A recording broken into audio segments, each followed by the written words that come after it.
Hey everybody, welcome to Jen Lowry Writes.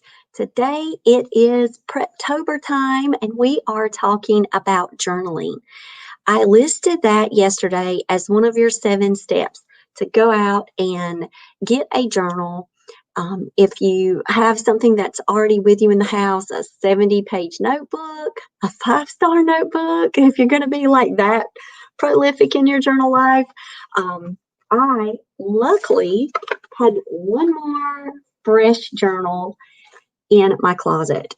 This one came from Ross for $2.99. Absolutely love mine with the Bible verses. I always kind of look for those that have like the verses, of course, on the bottom, or pretty journals. So this is my last one, and I'm using it for Nano. So I talked about one of the 7 tips for Nano is to keep this place where you can journal and use it for brain dump and ideas and experiences.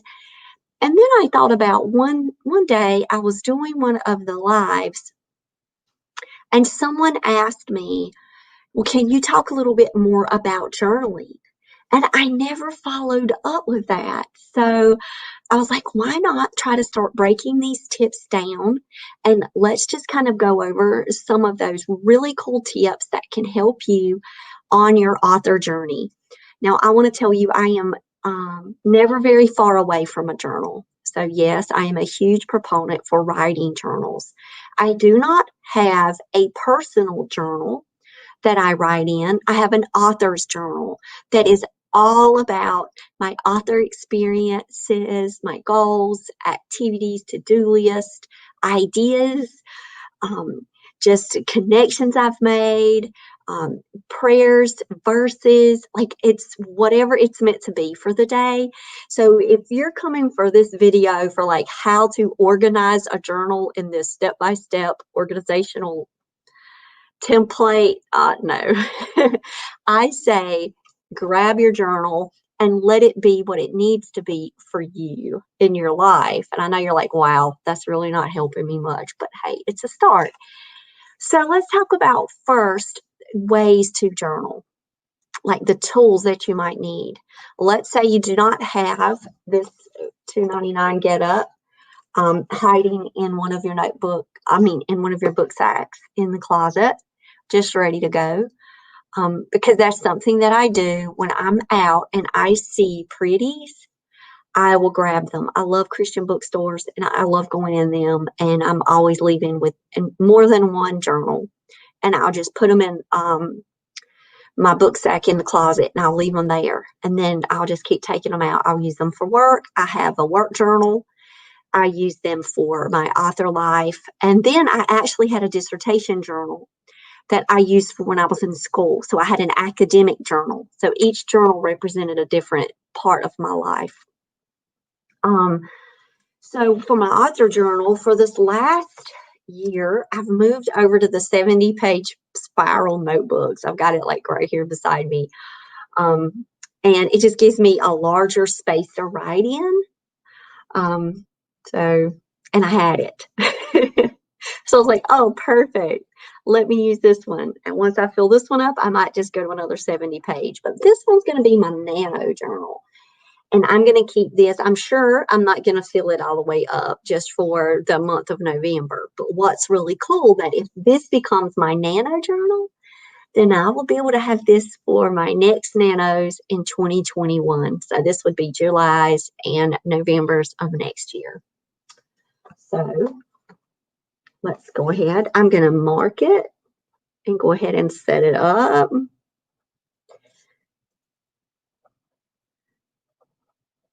To me, from me, and I put my date.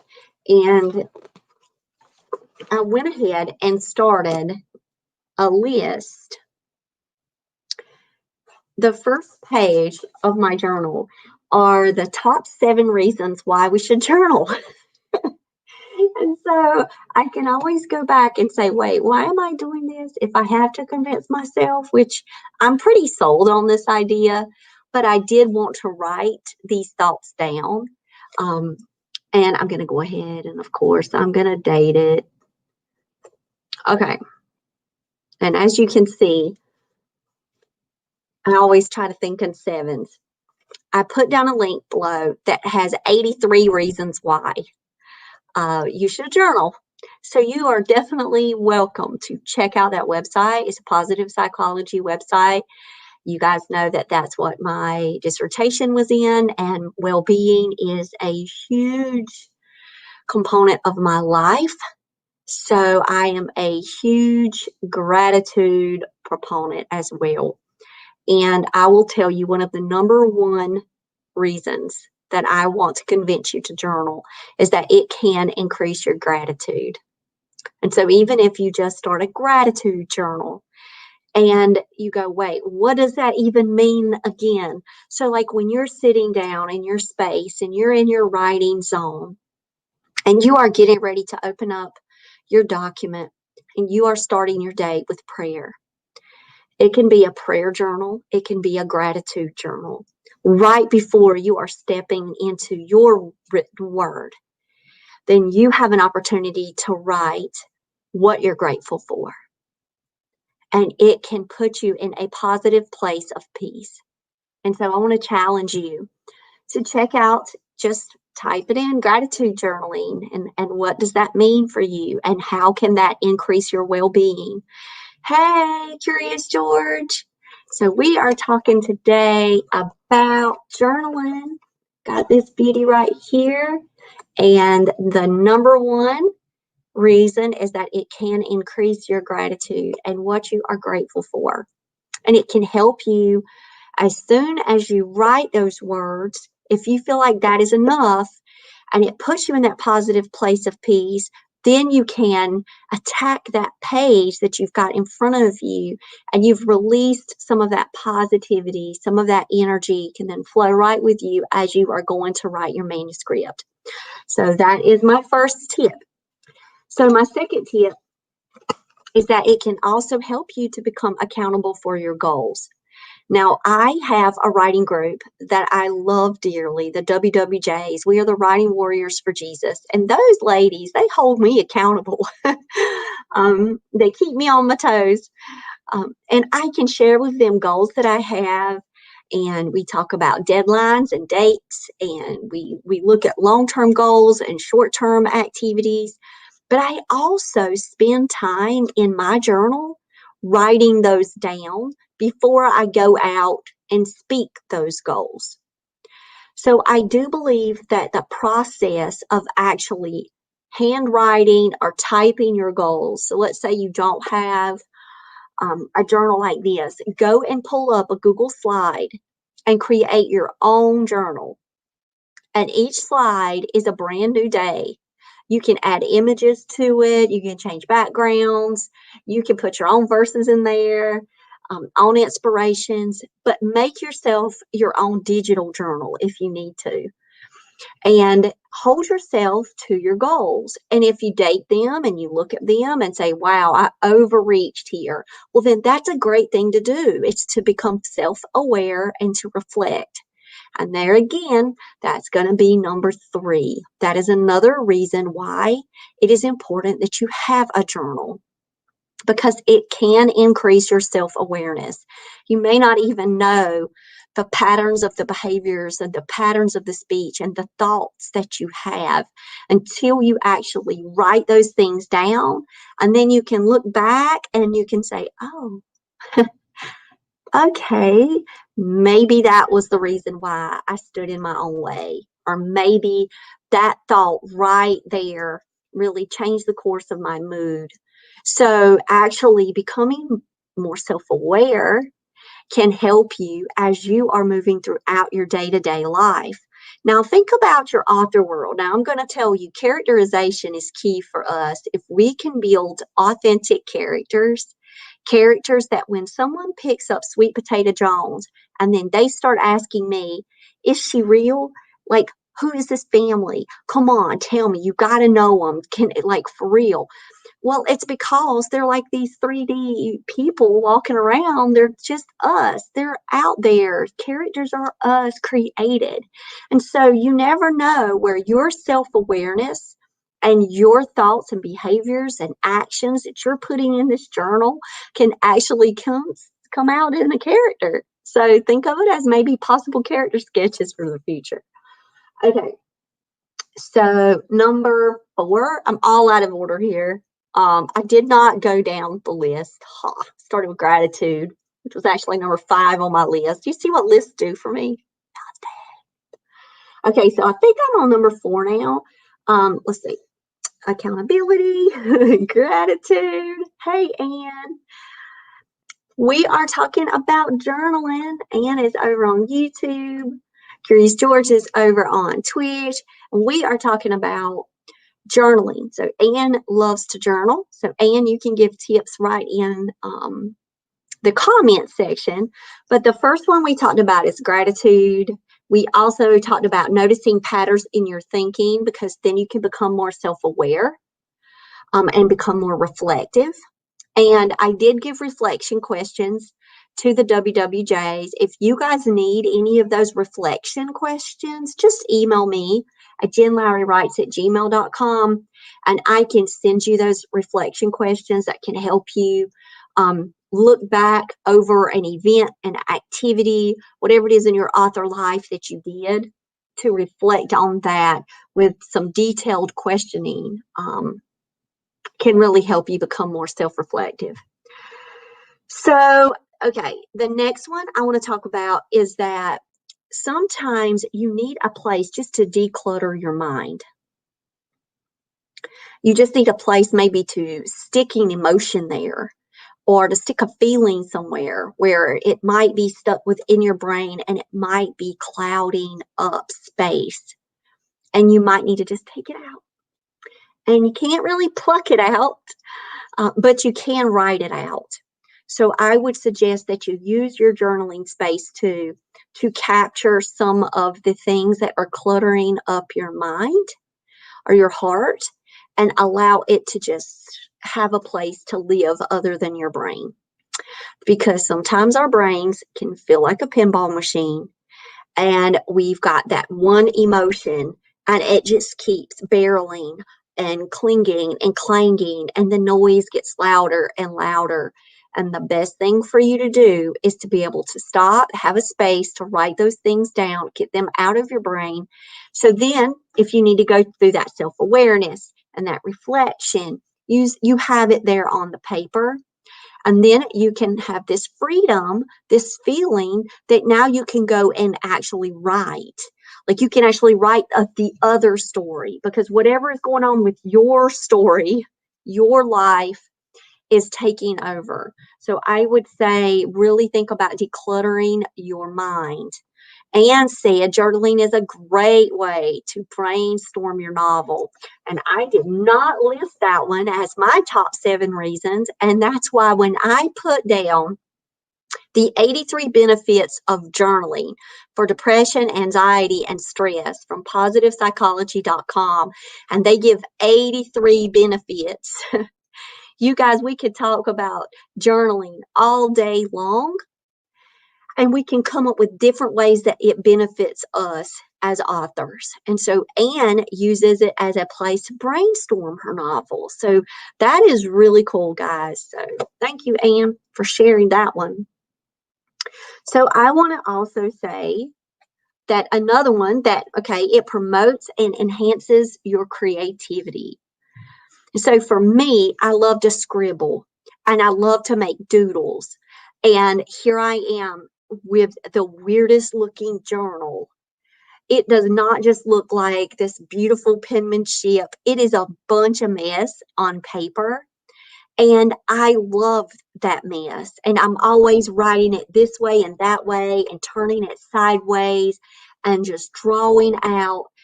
It helps me to unlock creativity in that way. And this is my personal space. This is for me alone. And it's going right back in that book sack at the end of Nano, and it's going to get pulled right back out again. So I'm talking about keeping a journal just for Nano, because that is our place where we do want to unlock our creativity. Okay, Anne, I'm glad to have you back, hon. So I've got that one checked off. Oh, I love this one. Recording life's details can help you see what's important and what was going on in your life at that time. Now, guys, if you ask me, I can say what I wore yesterday because I wore my Nightmare on Elm Street t-shirt that my son gave me. Today, I'm wearing the Scooby-Doo shirt he gave me. So I can actually remember what I wore yesterday because that has this profound memory of it. My kid got me a gift, but I'm going to tell you right now, I usually can't even remember what I wore the day before. My memory is not there the way that it used to be. I don't even know if it ever was there. But I'd like, if you could remember what you wore the day before, you can put that in the chat right now and say, oh, my memory is great. I can remember what I wore last year. Well, then maybe, journaling for memory might not be good for you. However, journaling for memory is great for me because I will come up with some great ideas, or I will have this like epiphany moment, like, gosh, I wish I would have done this. If I don't go and write that junk down, y'all, I'm going to forget everything. So I will tell you, it can help. And then you can go back, reflect on it, and say, oh, there it was right there. That was important. I remember how important that was. So keeping your day-to-day activities down somewhere can really help, not just increase your memory, but can pull out those most important details. I love that I found a journal of my mom's, and it was in a Virginia Slims cigarette journal. I guess she had got it free back in the day, and it has all, and it's from the early 70s, and she wrote about paying a bill and how much she paid for that bill, and just like she even wrote little things like that, and that let me know that during that time Mama was being conscious about the budget. She was a homemaker. She never had a job. She dealt with all the budget and everything. And so it's just so great when you stumble across old writing and you can see, like, in those snapshot moments, what was important to the person for them to be able to write that down. And that's the same way for you, because you're not just going to keep a journal and then just throw it away. You're going to bring that journal back out when you're starting Nano next year, and you can say, okay, what were some of the highlights of Nano? And if you want to even do that, you can take different color pens and you can get yourself a color coding system. You can get a highlighter and highlight the mess out of it. I've got sticky notes up here on my desk, and I am putting sticky notes in my 70-page journal just to have more space on the page. But you can make that journal with those details, those life experiences on the daily stand out. So that way, when you're flipping through, you can then go through and say, well, those things weren't really important, but this one was. And you can start and you can circle it. Me, I don't get that fancy. However, it's a cool tip, and you can do that if that's your style. So one thing that I love that I want to end this conversation with, because I have checked off all of these except number 7. And I love number 7 because I do this so much. So throughout the course of the day, or while I'm writing, I will be thinking about something for the book, and I don't want to stop writing, but I know that I need to research something. So let's say it's a historical fiction and you're looking for, I'm just using this as an example, and you need something that's going to be period. It's going to take you to that time. It's going to be in that place. It's going to be something that will validate that reader experience. Then start putting things like that down in your journal, like research, blah, blah, blah, or, research some kind of invention during that time that you could bring up in your book that could really just be a cool little fun fact in there. And then if somebody went out and they Googled that in your book, they'd say, oh, wow, that's cool.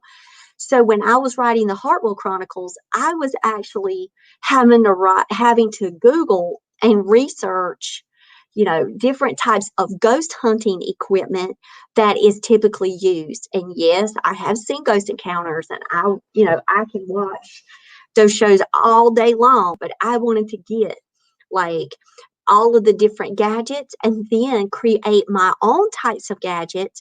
That Solomon was an inventor in my book, and he was creating gadgets, but I wanted them to be able to hold their place along things that were real. So my imagined work still needed to kind of reasonably make sense. So I had to research those kind of things. And so here I am writing down questions as I come along, look up, the latest ghost hunting technology. And if you have places that you're visiting in your book, and you're not really ready right there to do a description of it, but you're just wanting to get your ideas down, then go over to your journal and say, this is a place that I want to learn more about. This is, I want to look at videos. I want to go to YouTube. I want to check out small town community. I want to go and see what this, mountain range looks like, or I want to hear people describe about this certain place because they just went on this trip and they're having a documentary about it. And so think about ways that you can engage within your writing. And when those questions start popping up for you, your journal is a great place. So think of your journal as also capturing your research questions. So, and writers use when they're putting research reminders in their manuscripts. Oh, so Anne said that there is an abbreviation that journalists and writers use that they can add to their manuscripts to go back, because you could do the search find button and you could go back in and you can find all the places where you said maybe add more here. You could put add more research. And then every time add more research shows up, then that's where you would know that's where your question was, that you wanted to go in and fill in some of the plot holes or just some of the description. And so I really love that one. Just write down questions or concerns. You could also just write down questions that you have about the author life. Like, let's say you're on Facebook and you're in your author group and someone mentions something about Amazon ads. Let's just throw that out there. And you go, well, gosh, I don't know anything about that. I don't know if it's worth the investment or not. Maybe I should take a course in this and learn about Amazon ads for authors. Go to your journal and put down your concerns. Write down the questions that you have about Amazon ads. What is it anyway? And how much is that going to cost me? And is it going to be a return on investment for me? And then if you do that and you have a place to write those questions and concerns down in your journal, then you can also go to a webinar about Amazon ads, or you can read a book from another author who's putting it up there and teaching you the behind the scenes of Amazon ads. And then your journal can stand for going back in and actually taking notes from a workshop. And you can use that same journal to record all of those activities around those questions and concerns that you're finding. Because if not, you could lose those important informational pieces that you might gather when you're going to workshops. So I always have my journals on hand with me when I am sitting down in front of a workshop or a webinar, or I'm watching YouTube. When I turn on, like, for example, I love to watch Self-Publishing with Dale. And so when I'm watching Dale Roberts and he's talking his stuff, I'm not just sitting there knowing I'm going to remember everything under the sun that Dale says. Like, one, I'm thankful that YouTube has the recorded videos. Even when he goes live and I'm at work and I'm not able to watch them, I can still pick them back up at a later time. But I also know that I need to take notes, that I need a place that I'm going to put down some of those great takeaways that he is sharing out for free with his audience members. So I would really encourage you to always keep a place with you, even if it's just the note section on your phone, and that's what you're saying that you're going to journal with every single day. Do your thing, figure out what works for you. But it can start with gratitude and it can end with things like research and learning and questions for new opportunities. So I will tell you, those are my top 7 ways for you guys to use your journal for NaNoWriMo or for just your daily activities in your writing life. And Anne has one more comment before I get off.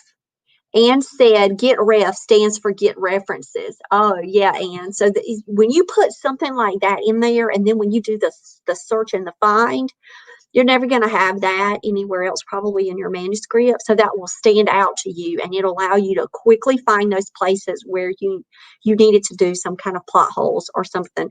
That would be great when you're in your editing phase as well. You could call it Plot Hole City. You can come up with your own silly mess. You could write it in there in big, bold letters, Plot Hole City. And then when you are going back in to edit the next round, you'll say, okay, let's go and find all the places that I saw a plot hole. And now I'm just going to work on this one for this day, or these 3 different plot holes on this day. If you are editing for NaNoWriMo and not starting a new book. So that could be a fun way of doing it too. So guys, I wish you luck with your journaling. I hope that these 7 tips have helped you. I do want to share my screen briefly. I'm not going to stay on much longer, but I wanted to show you positivepsychology.com, and I want you to check out the 83 benefits of journaling for depression, anxiety, and stress, because any of these types of depression, anxiety, or stress, or any other kinds of issues that we might be facing that can block us from having our best creative moments can also be applied right here in this article, okay? And I do deal with a lot of stress. And it's not just work stress related, but I have tons of stress on me. And so allowing myself a place to journal and pray and have that space before I start to write or go live really helps center me and focus in on what's the most important thing. But I really, really love this article because it also gives you positive psychology exercises with free PDFs. If you keep going all the way down, like, yes, I did read all of this, 30 tips, prompts, and exercises for journaling. And it gives it to you in a PDF. And so I love affirmations. I had my students do positive affirmations to each other every 9 weeks, and they had to read them out loud, and they had to also include themselves. So they had to affirm other students and themselves. But there's so much on here that can really help you to kind of focus in on the benefits of journaling and then find out what's important for you. So I would say give it a shot, give it a try, grab yourself a journal and just start writing daily in that journal. Now, I will tell you that I keep it with me always. And so I am writing something in my journal, something on a day-to-day. And because this is now my Preptober October journal, and I already wrote my first thing in there, which is my why journal, because I always tell my people that I work with and I talk with and try my best to encourage that if you know your reasons why, that you're doing the activity. You're not just doing it to check off a box. You're actually doing it to become more self-aware or more reflective. You're actually goal setting. You're actually, having a space where you can spend some moments in gratitude and prayer. So once you get your why, journal that. And let that be one of the first things that you put down in your journal, like I did. And yes, my stuff is messy. And when I started calling them out, just the Lord took me to gratitude as the first thing. So that just is amazing how the Holy Spirit pulled that one out of my list and made it my number one for you guys. So focus on that, definitely. That's my challenge for you guys. And then figure out your whys. Anne said her Preptober is slower than she expected. So then you're going to get into your journal and then you're going to try to discover your reasons why. Why is it slower? What expectations did you have for October? And actually start seeing if those expectations were realistic with the way things that are going right now in your life. You may be busy, you may have other demands, and you might need to learn how to restructure. And so if you actually throw out one of those revelations, like Anne just did in the comments, use your journal as a place to reflect on that. And you just start your sentence off, my Preptober is slower than I expected. And then talk about those reasons why. And you may notice patterns in your behavior, patterns in your thoughts or actions that you may have never even realized was happening or going on when you put it on the page. All right, so that's my challenge for you guys. Grab that journal. Figure out your reasons why. You might not even know them all. Right now, your only reason might be is because I told you so and I gave you the challenge. And if that is it, and that's all you got for October the 12th, then hey, it's a great start. Write it down. Jen told me to. She told me to do this. Then, as you go through and continue to keep up your journal, then you can come back later and say, okay, here are my reasons why. I really didn't know why I was starting this to begin with, or what benefits it might have for me, or even what my journal was going to turn out to be. And so go ahead and just put down, Jen told me to do it. And then later you can come in and start saying, oh, I get it now. Because everyone is going to have their own unique experiences and outcomes when it comes to their journal, their space, their writing time. And so I ask you to not only journal right before you're stepping into your space and you're using that for gratitude and prayer and that time that you're spending to process, but then once you are writing, have your journal right beside you in case you do come up with, oh, bright idea, can't use it now, use it later. Or if you say, wait, that could be a great foil character, write it right there, but just write more than somebody's name. Don't just put the name, Jenny down and say, oh gosh, what did I mean by that? Like say, oh, potential foil character could be Jenny. And then you make sure you can, when you're going back to reflect, you actually know what it was that you wrote. All right, guys, I hope that y'all have a great day. I am going to go out and I'm going to share this with our WWJs, and I'm going to put it inside of our private Facebook group, because we did have a question about tips about journaling. So I think this works perfect for our WWJs too. So I hope you guys have a wonderful one, and I will talk with y'all later.